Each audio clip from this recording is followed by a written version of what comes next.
costing. What we're looking at here very briefly are two different areas. One, costing for somebody who's a new entry to the market and doesn't know a hell of a lot about it and is trying to launch a new product, and the other for an existing company looking at their existing products. So let's start off with the new kid on the block, and you want to cost the product, and I tend to give people this sort of tip which says, the old formula which says, start with the end in mind. Marvellous saying. And it's sort of it's really saying, look, let's figure out what we can sell this thing for. Let's figure out what the marketable price is, the high and the low, and then we work back towards what we ought to be producing it for, and see whether we can get that balance right. When I was a kid at school, we had this sort of deal where the maths book had the answers in the back, and the smart asses would, not that I'm a smart ass, would look up the back of the book and see what the answer was, and then they'd work back to the question. So if you knew what you're supposed to wind up with, then you figure out how to get there. And this is a classic case of that. So we know what answer we need, then we'll work back to that. And in working back, we're taking into account all the various issues involved, such as new product. Usually the biggest thing that makes life difficult for people is cost of tooling. Whether it's a plastic tool, metal tooling, tooling is a big hurdle to usually jump over, and that can be an enormous factor to influence your whole approach to things.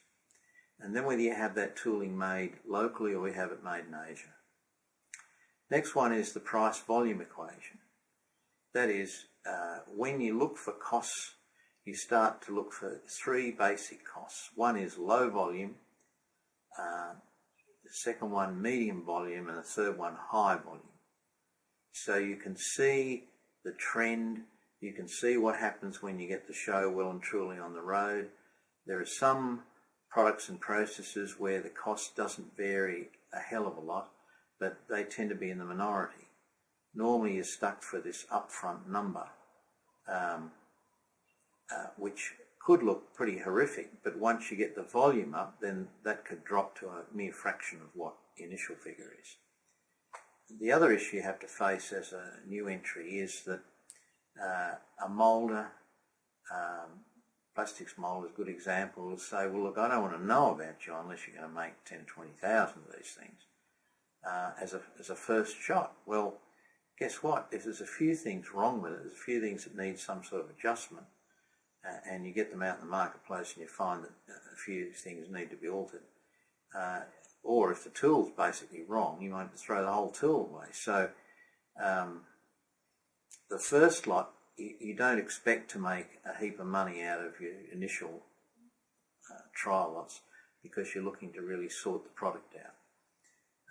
But knowing that price-volume equation, you can get a feel for, once you get the volume up, what sort of margin you would have.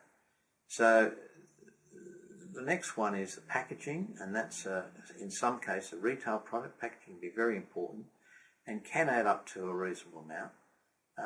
Don't underestimate packaging, because packaging sells. If it's badly packaged, it mightn't go anywhere. So there's a packaging issue, which involves printing and cardboard, plastic or whatever. Then issues of freight. Then you get the issue of the distributors in the particular area in question. What sort of margin do they want? Usually it's at least 30%, more likely 50%. And then from there it goes to the retailer, and the retailer might want 50 to 100%. Usually for the average retail product, the figure you've got is something like 3 to 1. So, for example, if you had a product that was worth $10 to produce and include your profit margin, by the time it gets to the customer, it will be $30. Now, if you promoted that product, the product was maybe promoted on television and with a whole sales hoopla act, it might get up to 5 or 6 to 1. We've had cases of that. but normally 3 to 1 is the sort of formula you're looking for.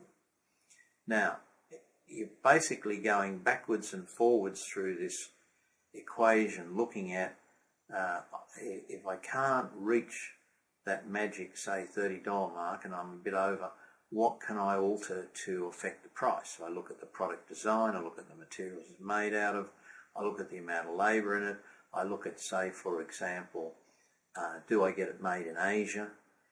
Often not a good idea for the first initial amounts, because initially you want to get the bugs out before you have great big wax made in Asia. But that can have, the Asian side of things have an enormous influence on the product cost. And of course, if you're looking at a 3 to 1 margin, this is why all this sort of business is so critical, is that for every dollar at the front of the equation, it's $3 at the other end. So each dollar you save means $3 saving on the retail end. So it's quite an important thing. Now, another part of the whole thing is the issue of the distributor and retail. It might be you have a product that could be sold online. Now, if it can be sold online, that alters the formula enormously, because suddenly you haven't got a distributor's margin. Distributors are in the business of stocking and getting out there and reaching the retailers, and they don't operate for nothing, mate. So you've got to consider them a pretty important part of reaching out in the real world. However, there are some products that do lend themselves to online sales, and that then changes this formula incredibly. But be aware that if you're trying to mix online sales with retail sales, retailers get upset if you're likely to be undercutting them or chopping them off. So you need to bear that issue in mind as well. So they're probably some of the key things that involve a new player entering the game. For costing an existing company, then the issue becomes a little bit different. That doesn't mean to say that the small guys, for example, can't be as efficient as big people. I find the bigger companies often have, and I grew up in this thing in big companies, can have appalling costing systems with all sorts of crazy influences in them that don't reflect reality, and they don't really often sometimes understand how they arrive at these numbers and what the real influences are to try and bring the costs under control. We also involved in the thing called activity-based costing, where you're actually looking at the activities and costing the activities. And this really is an incredibly powerful tool to get into a company and try and come to grips with the whole cost scenario and ways and means, and give you the insight into the ways and means of what you can do about your product costs.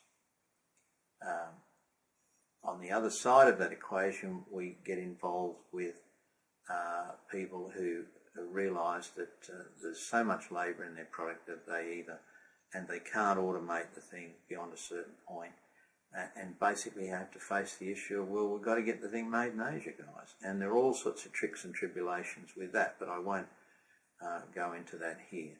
But that can make an incredibly big difference to your cost formula. And we're talking of factors of, 300% here. So the Asian thing has got is a sort of our subject to talk about.